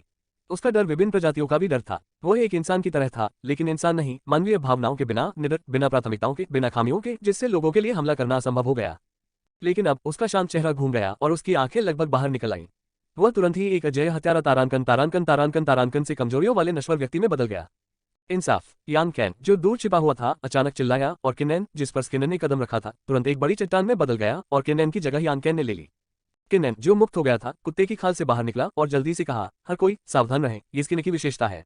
एक बार जब ये त्वचा में लपेटा जाता है तो विशेषताएं और सहारा बेकार हो जाएंगे। सू वो ने सुअर पालन में स्किनर की विशेषताओं का भी अनुभव किया है। एक बार जब वह त्वचा पहन लेता है तो विशेषताओं और प्रॉप्स का उपयोग करने में असमर्थ होने के अलावा उसे स्किनर का बिल्कुल अनूठा डर भी होगा। आखिरकार स्किनर ने 99,000 खालें छीली, जो शायद स्किनर की जानवर की डर की प्रवृत्ति है। स्किनर, तुमने बहुत से लोगों को मार डाला है, क्या तुमने किसी ऐसे व्यक्ति को मार डाला है जिसे नहीं मारा जाना चाहिए? उसे हिलते हुए देखकर जूहो ने आग को करीब ला दिया और उसी समय उसके पैरों पर एक और जलती हुई बाघ की खाल को लात मारकर दूर फेंक दिया। 2 जानवरों की खालों के बीच इंसान की खाल दबी हुई थी, एक जली हुई थी और दूसरी उसके हाथ में थी, लेकिन खाल उतारने वाले ने जमीन पर पड़ी एक की तरफ देखा तक नहीं, वह बस नाचती हुई लिप्टों को देखता रहा। मैंने बहुत से लोगों को मार डाला है और याद नहीं है। सू वो ने उपहास करते हुए कहा, कालकोटरी साइट को अपग्रेड करें, पास प्राप्त करें। जब तक फील्ड परिवार एक दिन के लिए ही 27 में रहेगा, इसके बारे में मत सोचो। बोलने के बाद उसने मशाल को भेड़िए की खाल में लपेट दिया और वह आदमी वहां से गायब हो गया। आहे, स्किनर चिल्लाया और जलती हुई भेड़िए की खाल की ओर दौड़ा। हालांकि पेन फैंडियन, जो अभी भी गोदाम के दरवाजे पर था, उसे नहीं पता था कि क्या हुआ था। वह स्पष्ट रूप से देख सकता था कि भेड़िए की त्वचा के चारों ओर की हवा स्ट्रिप्स में टूट गई थी। स्किनर द्वारा गले लगाई गई खड़ी रेखाएं कागज के टुकड़ों की तरह छिल गईं। कालकोटरी ढह गई है। पेन फैंडियन चौंक गया, कागज के टुकड़े को एक भंवर बनाते हुए और सभी दिशाओं में फैलते हुए देखकर वह गोदाम के दरवाजे पर पहुंचा और सिमा जियाओ को एक लकड़ी का बक्सा फेंकते हुए चिल्लाया, इसे उसे दे दो। सिमा जियाओ अपने जीवन के लिए संघर्ष कर रहे लोगों से अभिभूत हो रहा था। उसे अचानक बॉक्स मिला और उसने अपना मुंह खोला। उसने देखा कि पेन फैंडियन अपनी जगह से गायब हो गया था। उसकी जगह मधुमक्खी के झुंड जैसे धब्बेदार टुकड़े थे। जैसे ही वे गोदाम में डाले गए, हर कोई था अंधेरे में शामिल। टिन चेन, अस्थायी कमांड रूम में बाथरूम सहित पहले से ही खाली जिंगुआन बिल्डिंग की हर मंजिल पर हर कमरा स्क्रीन पर प्रदर्शित होता है। जैसे ही चित्र कांपता है, ऐसा लगता है मानो कोई फ्रेम काट दिया गया हो। 28वीं मंजिल पर, जो खाली थी, कहीं से एक आकृति प्रकट हुई। सू वो ने जमीन पकड़ ली और ऊपर कूद पड़ी। सौभाग्य से उसने तुरंत प्रतिक्रिया व्यक्त की, अन्यथा वह 28वीं मंजिल से गिर गया होता। निश्चित रूप से वह जहां भी गया वहीं लौट आया। जैसे ही गेम छूटने वाला होता है, अचानक एक नोटिफिकेशन पॉपअप होता है। डी लेवल कालकोटरी हाउवे फ्रेश मीट सप्लाई फैक्ट्री के पतन के कारण इस कालकोटरी में खिलाड़ियों और गैर खिलाड़ियों को कालकोटरी छोड़ने के लिए मजबूर किया जाएगा। स्तर पार करने वाले खिलाड़ियों के लिए पुरस्कार अपरिवर्तित रहेंगे। वह रुका, कॉपी वास्तव में क्रैश हो गई। इससे पहले कि मैं इसके बारे में सोचता, 28वीं मंजिल पर एक के बाद एक लोग हवा से बाहर आते दिखे। यू क्विंकिंग के प्रबंधक, मनोरंजन कंपनी के कर्मचारी, अनुसंधान संस्थान के विशेष कर्मी। ये बिल्कुल वैसा ही है जैसा खेल में कहा गया था। बाद में कालकोटरी ढह गई। अंदर मौजूद सभी लोगों को खेल छोड़ने के लिए मजबूर होना पड़ा। सू वो सिमा जियाओ के पास गई, जिसने बॉक्स को अचंभे में पकड़ रखा था, मेरे लिए। उसने वह बॉक्स पहले भी देखा था। इसका इस्तेमाल पेन फैंडियन ने कागज के फोन रखने के लिए किया था। सिमा जियाओ ने खाली सिर हिलाया। जू वो ने उसे धन्यवाद दिया, बॉक्स उठाया और चला गया। अरे, तुम नहीं जा सकते। सिमा जियाओ उसे रोकना चाहती थी, लेकिन उसके बगल में घायल सहकर्मी ने उसे पीछे खींच लिया। इस व्यक्ति को अभी भी बचाया जा सकता है। सिमा जियाओ ने उस व्यक्ति को देखा जो दरवाजे पर गायब हो गया था, इसलिए वह केवल अपने दांत पीस सका और मदद के लिए रुक सका। बड़ी संख्या में विशेष मामलों के कर्मियों और चिकित्सा कर्मियों ने जिंगुआन बिल्डिंग में प्रवेश किया। खुशी के आंसुओं की आवाज सुनकर जू वो ने हर जगह तार पकड़ ली और खिड़की से बाहर कूद गई। दीवार के साथ 20वीं मंजिल तक फिसल गई और फिर सीढ़ियां चढ़कर इमारत से बाहर चली गई। कहने की जरूरत नहीं है कि होटल में पहले छोड़ी गई चीजों को अनुसंधान संस्थान ने अपने कब्जे में ले लिया था, इसलिए उन्होंने उन्हें लेने में जल्दबाजी नहीं की, बल्कि पिछले किराए के घर में वापस चले गए। घर की सफाई की गई और टूटा हुआ फर्नीचर हटा दिया गया। साथ ही नया रेफ्रिजरेटर भी हटा दिया गया जो उसने खरीदा था। पुराने रेफ्रिजरेटर को, जो बहुत ठंडा नहीं था, खोलकर पानी की एक बोतल ली और बिना एक्सपायर हुए बिस्कुट और ब्रेड को बाहर निकाला। अपनी भूख को संतुष्ट करने के बाद जू वो ने अपनी छाती पकड़ी और D level self healing agent की एक बोतल डाली।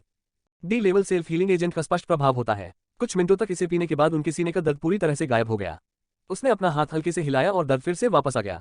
जब वह शीशे के पास गया तो उसने देखा कि उसका पूरा कंधा चोटिल और सूजा हुआ था। ऐसा लगता है कि कंधे की हड्डी टूट गई है। मुझे नहीं पता कि D level self healing agent हड्डी के ठीक होने के समय को कम कर सकता है या नहीं। सू वो ने अब घाव को नहीं छुआ, लेकिन सोफे पर बैठ गया और गेम इंटरफेस खोल दिया। दुर्घटनाग्रस्त गेम अधिसूचना अभी भी स्क्रीन पर स्क्रॉल हो रही है और चमकदार लाल फॉन्ट आतिशबाजी के विशेष प्रभावों के साथ है। खिलाड़ी पासर भी ए को बधाई, आपने इस यादृच्छिक कालकोठरी में एक भूमिगत कारखाने को नष्ट कर दिया और खेल के क्रम को बनाए रखने में उत्कृष्ट योगदान दिया। गेम डिफॉल्ट करेगा कि आपने 3 कार्य पूरे कर लिए हैं। आपको एक अतिरिक्त ब्राइट जेंटलमैन पदक और एक विशेष वस्तु प्राप्त होगी।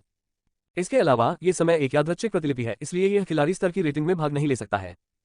उसने अपनी भौहों को थोड़ा ऊपर उठाया। कालकोठरी को खेल द्वारा पहचाना जाता है और कालकोठरी को दुर्घटनाग्रस्त करने से न केवल पूर्ण स्कोर के साथ स्तर साफ हो जाएगा बल्कि अतिरिक्त पुरस्कार भी मिलेंगे।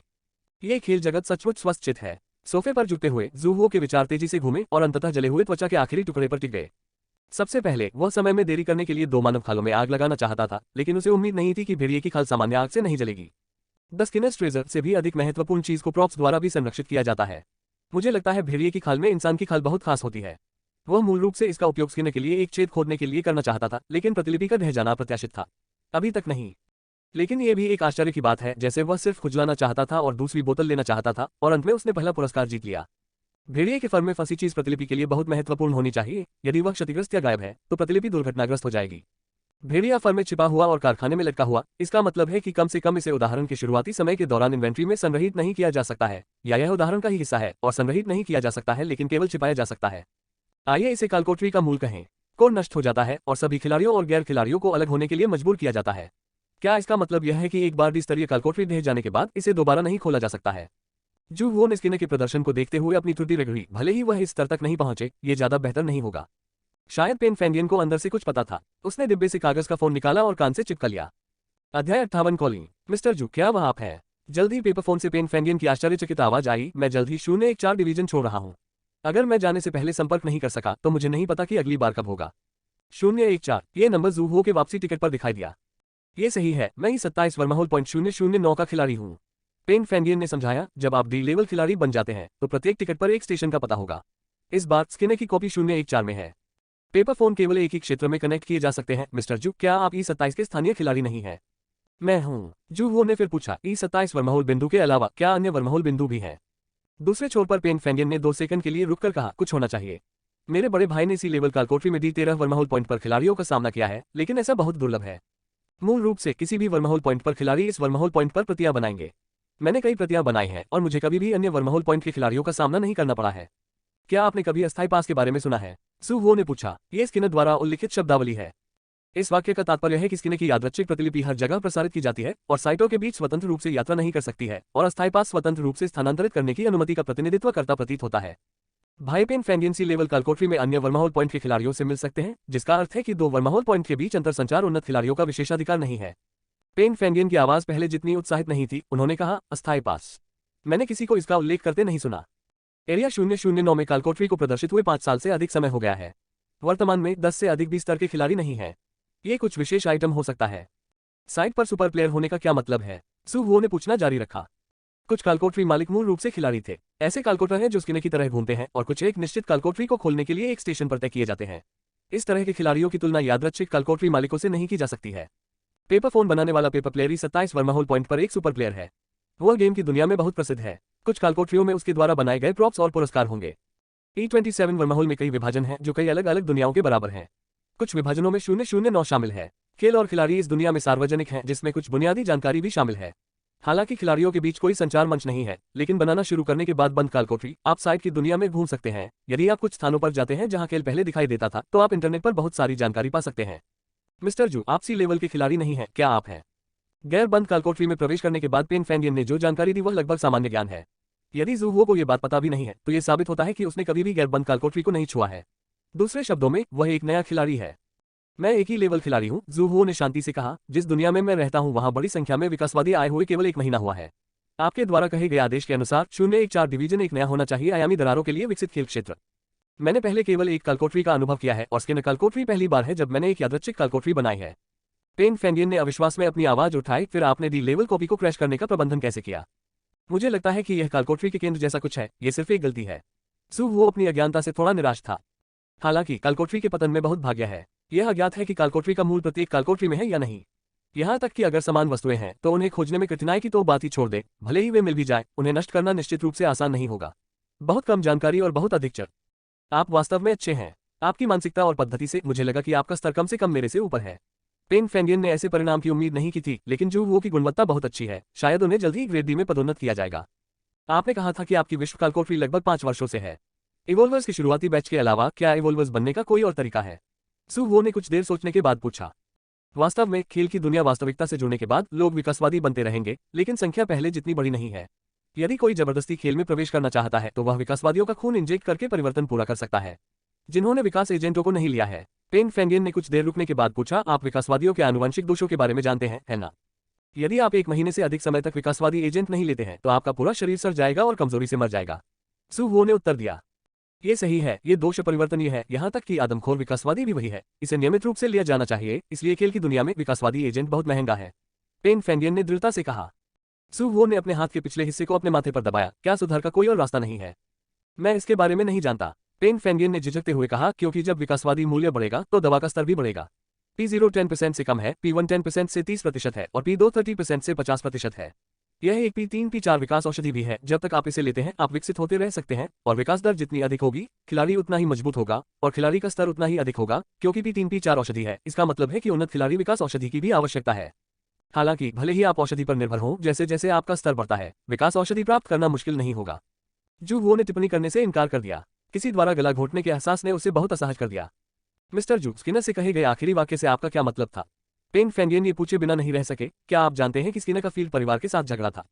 ये सिर्फ एक चाल है, सू वो ने जवाब दिया। मुझे रेडियो से पहले से पता था कि E27 के शीर्ष प्रशासक की जगह कैरोल फील्ड नाम के एक व्यक्ति ने ले ली है, जिसने खुद को उसका करीबी रिश्तेदार होने का दिखावा किया था। भले ही स्किनर दिखाई दे, लेकिन इस पहचान का कोई सबूत नहीं होगा इसे नष्ट करने के लिए, और स्किनर में बहुत विशेष विशेषताएं हैं। शायद वह खुद नहीं जानता कि उसने जिन सुअरों को मारा उनमें महान पृष्ठभूमि वाले लोग भी हैं या नहीं। मुझे नहीं पता था कि कालकोटरी ढह जाएगी। उस समय की स्थिति को देखते हुए सबसे अच्छा परिणाम ये था कि कुछ खिलाड़ी बच जाएंगे और अन्य सामान्य लोगों को बचाया जाना असंभव था। इसलिए मैंने धोखा देने के लिए झूठ बोला। स्किनर ने उसे यह सोचने पर मजबूर कर दिया कि उसने फील्ड को नाराज कर दिया है। परिवार या संबंधित ताकतों के लोगों के लिए इस मामले को साबित करना बहुत मुश्किल है। अगर स्किनर इस पर विश्वास करता है तो सबसे बड़ी संभावना यह है कि वही 27 छोड़ देगा, कम से कम छोड़ देगा वो स्थान जहां प्रतिलिपि स्थित है। इस तरह इस बात की बहुत अधिक संभावना है कि यह प्रति उन लोगों को निगलती नहीं रहेगी जहां मैं रहता हूं। लेकिन ये दूसरी बात है कि क्या वह इसे देख पाता है? पेन फेंगियन ने अपना मुंह खोला और एक छोटी सी हाँफते हुए कहा, समझे, अब कालकोटरी भी ढह गई है। मुझे डर है कि स्किनर सोचेगा कि कोई उसके साथ खिलवाड़ कर रहा है और उसे धोखा देकर मार नहीं दिया जाएगा। सामान्य खिलाड़ियों को स्तरों को पार करना और अपग्रेड करना बहुत कठिन लगता है। ये कल्पना करना कठिन है कि जू हो, एक नौसिखिया के रूप में जिसने अभी अभी खेल में प्रवेश किया है, जानकारी खाली होने पर मालिकों के लिए छेद खोदने के लिए खेल का उपयोग कर सकता है और यहाँ तक कि वास्तविक दुनिया को भी लाभ पहुंचा सकता है। निश्चित रूप से खिलाड़ी खिलाड़ियों से भिन्न होते हैं। अध्याय 59 फसल। इसके बाद जूहो ने कॉपी के बारे में कुछ और प्रश्न पूछे और पेन फेंगियन को संचार बंद करके जाना पड़ा। कॉपी क्रैश होने के बाद वह शुरुआती स्टेशन पर लौट आया।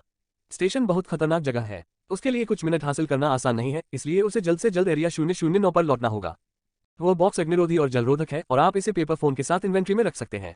पेन फेंगियन ने रुककर कहा, मिस्टर जू, इस बार धन्यवाद, मुझे उम्मीद है कि हमें भविष्य में सहयोग करने के अवसर मिलेंगे। सू वो ने बॉक्स को प्रॉप्स कॉलम में रखा और पेपर फोन की जानकारी तुरंत उस पर प्रदर्शित हो गई।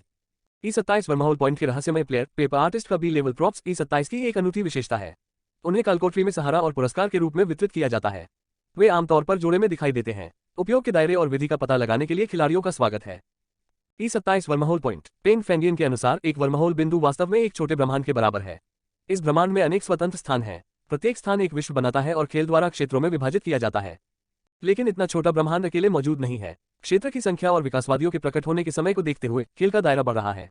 यदि D13 है तो भी हो सकता है, इसलिए E27 जैसे वर्महोल पॉइंट भी हो सकते हैं। अनेक। वह जिस दुनिया में रहता है वहां मल्टीवर्स का अस्तित्व केवल एक सैद्धांतिक निष्कर्ष है, लेकिन गेम डायमेंशनल रिफ्ट मल्टीवर्स के अस्तित्व को साबित करता है। इतना ही नहीं, खेल ब्रह्मांडों को भी जोड़ता है और खेल की दुनिया में एक नई व्यवस्था स्थापित करता है। विकासवादी एक कालकोटरी प्रतिभागी और गेम प्रबंधक दोनों है। E27 वर्महोल पॉइंट का कालकोटरी बॉस किसी अन्य वर्महोल पॉइंट का खिलाड़ी हो सकता है। पेन फेंगियन के स्तर और वह जिस दुनिया में है वहां के खिलाड़ियों की प्रगति के आधार पर वह कुछ निम्न स्तरीय जानकारी के संपर्क में आ सकते हैं। उन्हें यह नहीं मिला, लेकिन इसका मतलब यह नहीं है कि स्किनर द्वारा उल्लिखित अस्थायी पास की तरह वर्महोल बिंदुओं के बीच कोई इंटरपेनेट्रेशन नहीं है। इस मान्यता से जू हो को थोड़ा आराम मिला। खेल की दुनिया उसकी कल्पना से कहीं अधिक व्यापक है। अब जब वह विकास एजेंट की कमियों को पूरा करने का कोई रास्ता नहीं खोज पा रहा है तो इसका मतलब यह नहीं है कि वह भविष्य में इसे नहीं खोज पाएगा। गेम इंटरफेस खोलकर उसने इस कालकोटरी के लिए पुरस्कारों की जांच करना शुरू किया। यादृच्छिक कालकोटरी बिल्कुल अपने नाम की तरह है। कालकोटरी का स्तर, स्थान और उपस्थिति का तरीका निश्चित नहीं है और यह खिलाड़ियों या आम लोगों को आकर्षित करने के लिए निश्चित नहीं है। एक ऐसा जाल जिससे उन्नत खिलाड़ी भी नहीं बच सकते। उन कालकोटरियों के विपरीत जिनमें केवल टिकटों के साथ ही प्रवेश किया जा सकता है। यादृच्छिक कालकोटरियों में पुरस्कार होते हैं लेकिन उन्हें रेट नहीं किया जाता है।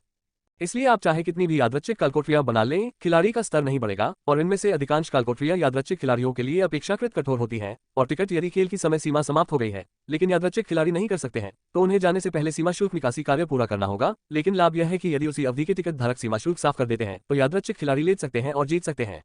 3 कार्य डिफॉल्ट रूप से पूरे हो चुके हैं और गेम द्वारा दिया गया इनाम पैर जो थकेंगे नहीं से विस्तारित एक सुविधा है। रनिंग बाइसन घास के मैदान पर एक अजेय अस्तित्व है। अपनी जोरदार मुद्रा से वे घास के मैदान के अधिपति को शर्मसार कर देते हैं। ये गति और शक्ति का उत्तम संयोजन है। नोट: दौड़ते समय लोगों को इच्छानुसार लात न मारें। आखिरकार लोग गायों से अलग हैं और उन्हें कानूनी जिम्मेदारी उठानी होगी। कानूनी जिम्मेदारियां इन 4 लोगों ने ज़ूहुओ की अभिव्यक्ति को अजीब बना दिया, इसलिए खेल जगत ने भी कानून बनाया। लेकिन ये कहते हुए कि कम से कम अच्छी बात यह है कि गेम्स की न जैसे लोगों को स्वीकार नहीं करता है, अन्यथा यह उदाहरण के क्रैश होने पर पुरस्कार जारी नहीं करेगा। ये बड़ी दिलचस्प बात है। यह विचार उसके दिमाग में कौंध गया, इसलिए ज़ूहुओ खड़ा हुआ और अपने पैरों की कोशिश की। वह पहले से ही गति का शौकीन था और उसने कभी यह कोशिश नहीं की थी कि जो पैर नहीं थकते वे वास्तव में थकते नहीं हैं। लेकिन अब उसके पैर बदले हुए लग रहे थे। मजबूत बनो। जब पैर की उंगलियां हल्के से जमीन पर जमी तो फर्श की टाइलें तुरंत टूट गईं और यहां तक कि नीचे का सीमेंट भी बिखर गया। फार्मास्यूटिकल्स विकास दर बढ़ा सकते हैं और शारीरिक फिटनेस बढ़ा सकते हैं और लक्षण भी ऐसा कर सकते हैं। उसने कुछ देर तक टटोला और औषधि लेने में देरी करने का फैसला किया। उसने कुछ समय पहले ही औषधि का उपयोग किया था और कालकोठरी कारकों की परवाह किए बिना वह अभी भी 1 महीने तक टिक सकता है। समस्याएं होंगी। दूसरा आइटम एक दुखद बात की विस्तारित संपत्ति है। अच्छे मित्रों को रेटिंग दे, आसानी से भूल जाना एक दुखद बात है। राहगीर ये भी जानना चाहता है कि क्या कोई उसे याद रखेगा, इसलिए ये सुविधा अस्तित्व में आई। जब किसी और के सिर की शीर्ष पर स्कोर 5 से कम है तो इसका मतलब है कि राहगीर दूसरे व्यक्ति की नज़र में सिर्फ एक सार्वजनिक चेहरा है। इसमें परिचित होने की भावना हो सकती है, लेकिन ये सुविधाओं को सटीक रूप से याद रखने या स्मरण करने के लिए पर्याप्त नहीं है। यदि दूसरा व्यक्ति फोटो देखता है तो दूसरे व्यक्ति के मन में भी यह कोई महत्वपूर्ण व्यक्ति नहीं है विचार आएगा। जब किसी अन्य व्यक्ति के सिर के शीर्ष पर अंक 5 से अधिक हो तो इसका मतलब है कि दूसरे व्यक्ति को पासर भी एक गंभीरता से याद है और वह देखने लायक है। लेकिन कृपया ध्यान दें कि जब स्कोर 9 या 10 तक पहुंचता है तो दूसरा पक्ष या तो आपकी सौतेली मां या आपकी पत्नी बनना चाहता है। ओह, ये दुश्मन भी हो सकता है। राहगीर को सावधान रहना चाहिए। चूंकि यह सुविधा एसेड थिंक का विस्तार है, इसमें मजबूत स्मृति या तर्क कौशल वाले लोगों के लिए सटीकता का अभाव है। दूसरे शब्दों में, मजबूत स्मृति और तर्क कौशल वाले लोगों के लिए उन्हें भूलना मुश्किल है। भले ही दूसरे पक्ष को स्पष्ट रूप से याद हो, इसको का कोई मतलब नहीं हो सकता है क्योंकि दूसरे पक्ष को हर कोई और सब कुछ याद है। ज़ूहुओ को उम्मीद नहीं थी कि पासरबीए के पेशे में इतनी दिलचस्प विशेषताएं हो सकती हैं, इसलिए उन्होंने अपना मोबाइल फोन निकाला और युआन याओ को वीडियो कॉल किया। वहां मौजूद व्यक्ति हेडफोन लगाए हुए था और अपना सिर हिला रहा था, कुछ सेकंड के लिए फोन को देख रहा था और प्रतिक्रिया दे रहा था। आप कौन हैं? भाईजू। आप भाईजू हैं। ज़ूहुओ ने अपने सिर पर संख्या को 4 से 5 तक बढ़ते देखा और लापरवाही से कहा, मैं टिंगचेंग में वापस आ गया हूं। क्या आपने नहीं कहा कि आप मुझे रात के खाने पर आमंत्रित करना चाहते हैं? शायद कल। ठीक है। युआन याओ बहुत खुश हुआ और उसने जल्दी से जगह और समय पर उसके साथ अपॉइंटमेंट ले ली। ज़ूहुओ ने फोन रख दिया और इस मुख्य विशेषता के बारे में सोचा। हालांकि वह और युआन याओ अभी मिले थे, लेकिन अगर याददाश्त अपेक्षाकृत गहरी है तो इसे भूलना मुश्किल है और याद दिलाते ही वह इसे याद कर लेगा। इस प्रकार इस विशेषता में एक विशिष्ट बिंदु है जो संबंध केवल देखा जाता है वह ऐसा प्रकार होना चाहिए जिसे आसानी से भुला दिया जाए, जबकि ज्ञान वाला भले ही स्मृति अस्पष्ट हो, याद दिलाने के बाद जल्दी से याद किया जाएगा। मन में एक विचार लेकर उसने दूसरों की ओर देखा। इस बार कोई आइटम पुरस्कार नहीं थे। 5000 सफेद नोट, पी एक इवोल्यूशन पोशन की 2 बोतलें, D grade self healing potion की 3 बोतलें और E grade dream come true potion की 1 बोतल थी। सोने से पहले इसे पैक करके लें। सपना मीठा हो। न केवल विशेषताएं बल्कि औषधि भी सभी प्रकार की अजीब चीजें हैं। टिकट फोल्डर वही रहता है और अगली प्रति की उल्टी गिनती 34 दिन हो जाती है। सीमा शुल्क निकासी पुरस्कारों को पढ़ने के बाद ज़ूहुओ ने इस इनाम का मुख्य भाग, एक ब्राइट जेंटलमैन पदक और एक सफेद मुखौटा निकाला। अध्याय 7 चित्रकारी लड़की। Bright gentleman medal. खिलाड़ी को बधाई। पदक आपके शानदार बायोडेटा का प्रतिनिधित्व करता है। पदक प्राप्त करने वाले खिलाड़ियों की खेल पहचान अधिक होती है क्योंकि आप उज्ज्वल पक्ष में होते हैं। विकृत मुखौटा। इसे कागज के टुकड़े की तरह न देखें, लेकिन जब तक आप इसे पहनते हैं उन्नत खिलाड़ियों सहित कोई भी इसे देखकर दंग रह जाएगा। 3 मिनट के अंदर कोई भी व्यक्ति मास्क के नीचे का चेहरा साफ तौर पर नहीं देख पाएगा। कूल डाउन 24 घंटे। ज़ूहुओ ने पदक एक तरफ फेंक दिया, मास्क लगाया और दर्पण के सामने खड़ा हो गया। वह मुखौटा जो अभी अगोचर दिख रहा था धीरे धीरे घूमने वाले काले भंवर जैसा लग रहा था। केवल एक जोड़ी खुली आंखों को देखा जा सकता था। यह एक विशेष सहारा है। साधारण प्रॉप्स का प्रभाव उपयोगकर्ता की क्षमता पर निर्भर करता है, लेकिन यह विशेष प्रॉप लक्ष्य को चुनता नहीं दिखता है और परिरक्षण प्रभाव को समान रूप से व्यवहार किया जाता है। लेकिन उपयोग का समय लंबा नहीं है। मास्क को सूची में रखकर ज़ूहुओ ने अपने लंबे बाल काटे, उन्हें धोया और बाथरूम से बाहर चला गया। अप्रत्याशित रूप से उसने देखा कि लिविंग रूम में एक महिला अपने नग्न शरीर के साथ सोफे पर लेटी हुई चुपचाप इंतजार कर रही थी। उसने उसे पकड़ लिया और उसे फेंक दिया। उसका ब्राइट जेंटलमैन पदक उसकी छाती पर चिपका हुआ था और उसका परिचित चेहरा एक संतुष्ट मुस्कान से चमक रहा था। You Quinn Quinn. ज़ूहुओ ने भौहें चढ़ा दी और अचानक उसे नग्न अवस्था में अपनी ओर दौड़ते हुए देखा। उसे लात मारकर वापस सोफे पर गिरा दिया। महिला कागज के टुकड़े की तरह तैरकर बाहर आ गई। उसके पेट में असामान्य दरारें थीं, लेकिन वह तुरंत ठीक हो गई। वह सोफे पर घुटनों के बल बैठ गई और उसे व्यथित तरीके से रोते हुए देखा। जहां आंसू बह रहे थे वहां की त्वचा पर असामान्य सिलवटें दिखाई देने लगी। स्किने की पेंटिंग। पेंटिंग में आप ही व्यक्ति हैं, आप बाहर कैसे निकले? स्किनर के गुप्त कमरे में चिमनी पर बनी पेंटिंग में महिला किसी का भी रूप ले सकती है। हालांकि वह एक इंसान की तरह दिखती है, लेकिन वह सिर्फ कागज का एक टुकड़ा है। उसे स्किनर के लिए एक सहारा होना चाहिए। भले ही कॉपी नष्ट हो जाए, उसे खेल से बाहर नहीं दिखना चाहिए। महिला ने दयनीय ढंग से उसकी पतलून की जेब की ओर इशारा किया, जिससे पता चला कि वह छिपकर उसका पीछा कर रही थी।